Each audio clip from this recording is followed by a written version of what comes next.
Bismillahirrahmanirrahim. Assalamualaikum warahmatullahi wabarakatuh.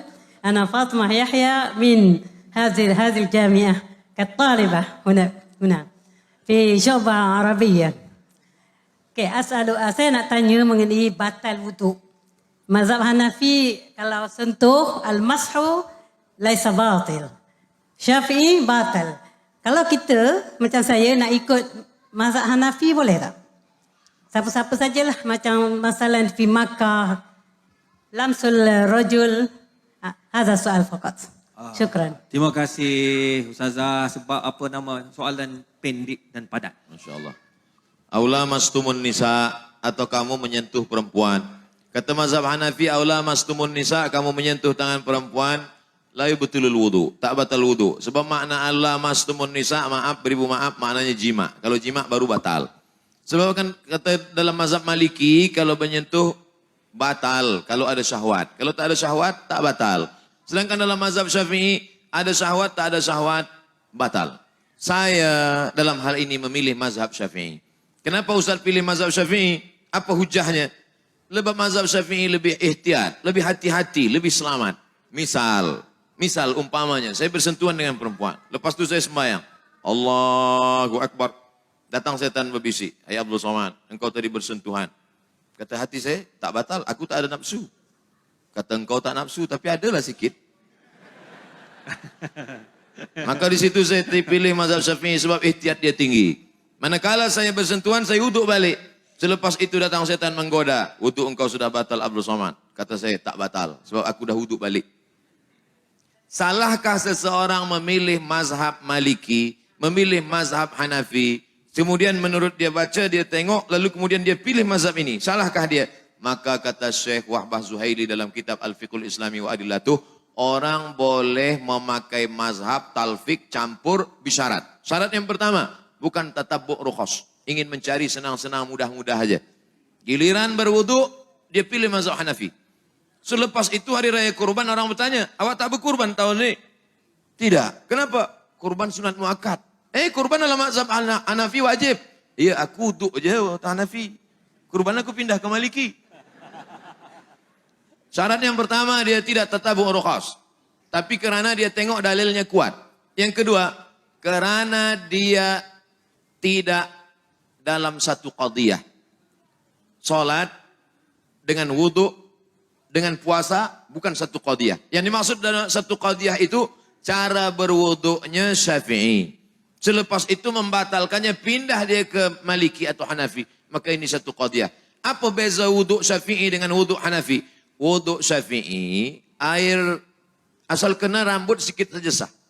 Kena rambut sikit saja sah. Sedangkan Hanafi, 1/4 kepala. Dalam mazhab Hanafi, tangan dibasahkan, dimasukkan. Dia pakai hadis yang Nabi memasukkan tangan ke celah surban, dan 1/4 kepala kena. Karena kepala ini dibagi 4. 1, 2, 3, 4. Maka mesti kena 1/4 kepala. Kalau 1/4 kepala tak kena, maka batal. Sedangkan Maliki, cara menyapu kepala, dibasahkan 2 tangan, semua. Dari depan ke belakang, maju lagi ke depan, kena 2 telinga. Cara wuduknya dia pakai Syafi'i. Selepas itu dia pergi jemputan walimah. Selamat ya, barakallahu lakum wa baraka alaikum wa jama'a bainakuma fi khair. Kena ujung. Lepas tu dia sembahyang. Orang tanya, kenapa awak tak wuduk balik? Tak batal lah, saya kan tak ada nafsu. Oh tak boleh, sebab cara wuduknya tadi Syafi'i. Kenapa dia melompat kepada Maliki atau Hanafi? Jadi orang yang alim, kalau cukup 3 syarat. Yang pertama, bukan tatabu' rukhas, bukan mencari senang-senang. Yang kedua, bukan dalam satu qadiyah, tapi berbeda qadiyah. Yang ketiga, dia alim dalam bidang fiqh itu, maka dia boleh. Begitu kata Syekh Wahbah Zuhaili, bukan kata Abdul Somad. Wallahu a'lam. Okey, kita ada satu daripada belakang. Pendek ya, jangan panjang-panjang. Okey, Assalamualaikum, saya Rizal dari Institut Kajian Etnik UKM. Dia mana? Kita, UKM. Kita, okey, kita. Saya ada 2 soalan, saya cuba pendekkan. Kalau terpanjang, minta maaf Ustaz. Nombor 1, kalau dalam konteks kesatuan ummah, cabaran dan harapannya, kalau kita berbicara tadi untuk menyatukan orang mazhab-mazhab yang ada di dalam Islam sebagainya, bagaimana kalau kita nak menyatukan aliran-aliran lain di dalam Islam seperti Syiah, Wahabi dan sebagainya bersatu bersama kami dalam konteks Islam. Itu yang pertama. Yang kedua, apabila berpindahnya ibu negara Israel ke Jerusalem, adakah itu petanda bahawa laluan untuk Dajjal daripada Isfahan Iran akan terus bersemayam di Jerusalem? Pandangan Ustaz. Terima kasih Ustaz. Terima kasih, Dok. Dulu ada satu subjek di Al-Azhar namanya At-Tayyarat Al-Fikriyah Al-Mu'asirah. Aliran-aliran pemikiran kontemporer dalam Islam. Mengkaji satu masalah bahwa Israel tetap melakukan 5 hal untuk menunggu Mesias, juru selamat yang mereka tunggu-tunggu sampai hari ini. Karena menurut mereka juru selamat itu belum turun sampai hari ini. Yang pertama, semua Yahudi mesti kembali ke bumi yang dijanjikan Tuhan. Al-Ardul Ma'ud, tanah yang dijanjikan Tuhan. Itu syarat pertama. Maka pada tahun 1946, mereka pun beramai-ramai pindah. Hari ini 5 juta penduduk Israel sudah kembali. Yang dari Maghribi, yang dari Rusia, yang dari Europe kembali. Dengan syarat ibu. Sebab mereka melihat nasab ini dari puak ibu. Yang kedua, mereka dulu pernah dihancurkan pada masa Kaisar Nebukadnezar yang menghancurkan Temple of Solomon. Maka mereka mesti membalaskan sakit hati terhadap Nebukadnezar. Kampung Nebukadnezar adalah Babel. Babilonia adalah Irak sekarang. Oleh sebab itu Irak mesti dihancurkan. Itulah makanya serangan kepada Irak ini terus bertubi-tubi hingga hari ini. Yang ketiga, bahwa bumi Palestina mesti hijau. Sebab syaratnya Mesias itu mau turun ke bawah kalau dia hijau. Agak-agaknya Mesias itu dari atas langit dia tengok. Dah hijau atau belum? Bila hijau aku baru turun. Apa yang hijau itu? Itulah dia pohon gharqad, syajaratul gharqad. Dan itu ada disebut Nabi SAW. Apa kata Nabi SAW? Nanti batu pun akan berbicara. Ketika bersembunyi mereka pada perang besar di akhir zaman itu di belakang batu, batu akan berbicara. Ya Abdullah, hadza Yahudi khalfi faqtulhu. Wahai hamba Allah, ini di belakangku ada Yahudi, bunuhlah dia. Kecuali satu kata Nabi. Apa itu? Syajaratul gharqad. Subhanallah, Masya Allah. Bila kita sampai nanti, saya sampai ke satu kota yang dibelah menjadi 2, sebelah punya Mesir, sebelah lagi diambil oleh Israel.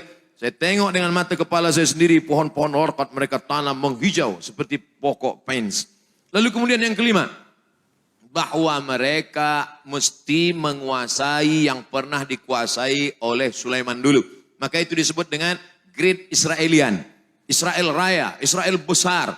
Mana batasnya? Dari 2 sungai. Dari sungai Nil di Afrika hingga ke sungai Efrat di Irak. Maka batas negara mereka itu adalah 2 sungai. Maka dalam bendera dia dibuat ada bintang David, lalu segi 6, lalu di atasnya ada garis warna biru, di bawah ada biru. Yang di atas biru itu sungai Nil, yang di bawah biru itu adalah sungai Efrat. Maknanya kerajaan mereka dari Nil hingga ke Efrat.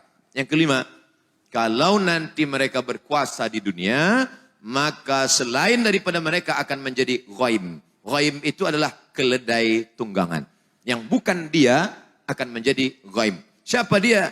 Maka mereka tidak mengajak orang luar kepada agama dia. Sebab dia adalah agama sekaligus nation.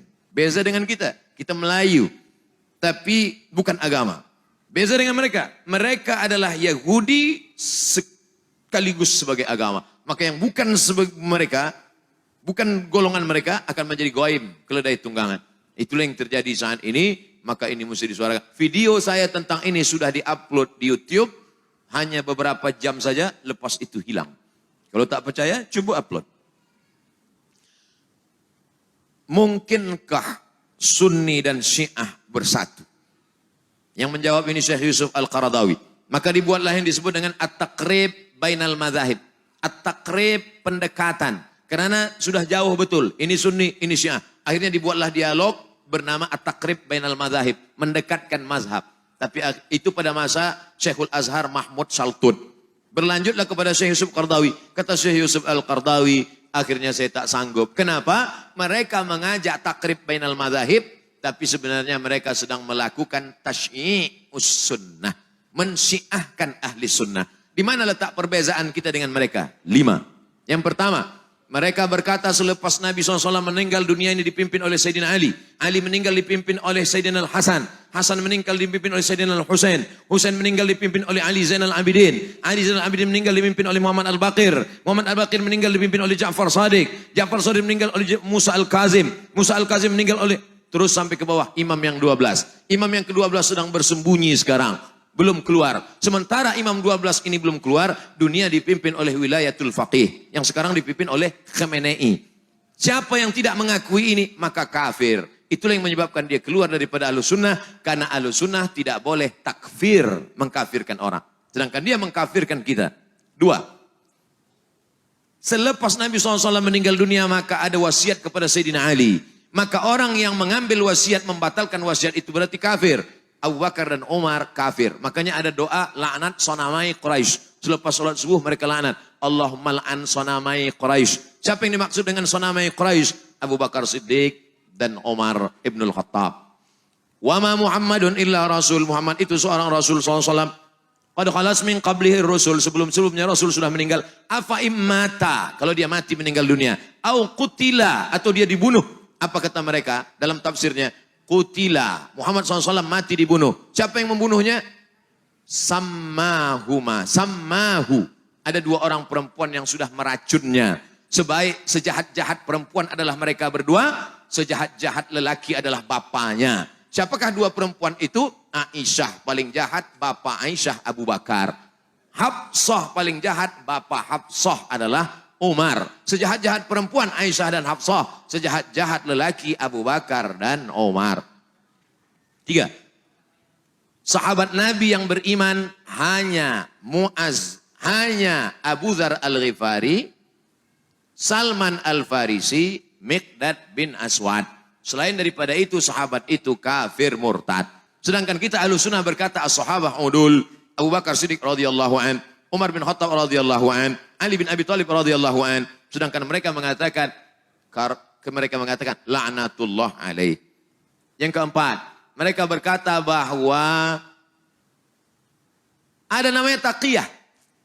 Kalau kebetulan yang hadir ini ramai adalah Ahlussunnah wal Jamaah, maka ketika dia ditanya, engkau Syiah apa Sunnah? Dia akan berkata, ana Sunni. Sebab yang banyak ini Sunnah. Tapi kalau yang di sini yang datang adalah Syiah, ditanya, awak Sunni apa Syi'i? Ana Syi'i. Ini namanya taqiyah. Kalau yang kebetulan datang 50-50, 50 Sunnah, awak apa? Ana Sushi. Sunni Syi'i.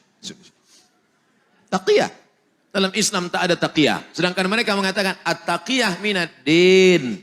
Taqiyah ini minad din. Siapa yang tidak bertaqiyah maka dia tidak beragama. Tidak beragama Syiah maksudnya. Yang kelima, mereka memahamkan ada akidah mereka disebut dengan mut'ah. Hari ini mut'ah luar biasa. Berapa banyak orang terkena penyakit. Seorang dokter medikal di Bandung, dia buat dalam buku, dia tulis buku itu. Dia bercerita bagaimana seorang perempuan yang memakai niqab, memakai cadar datang tapi dia terkejut kenapa terkena penyakit sipilis. Kenapa terkena sipilis? Rupanya ikut jamaah. Terlalu banyak guna Van Rife kena virus. Oleh sebab itu maka kita tidak mungkin bertemu. Nah ta'awan fi mattafaqna. Mari kita bersama menjaga persatuan umat pada golongan antara Hanafi dengan Maliki, antara Syafi'i dengan Hambali, antara Ahlussunnah wal Jamaah. Tapi kalau sudah kepada ahlul bid'ah, maka dalam hal ini mesti, alhamdulillah, Malaysia merupakan kerajaan yang tegas dalam bidang ini. Saya amat sangat bersyukur kepada Allah. Karena dalam tazkirah saya mengambil fatwa. Saya ambil fatwa dari Selangor. Saya ambil dari fatwa Mufti Johor. Saya ambil. Bila umat bertanya, ini bukan fatwa Abdul Somad. Ini fatwa dari bumi Melayu. Kenapa? Karena umat ini akan dijaga oleh ulama. Kalau ulama diam dalam masalah ini, maka habislah umat akan diterkam oleh serigala-serigala. Maka mesti dijaga oleh ulama. Wallahu a'lam bishawab.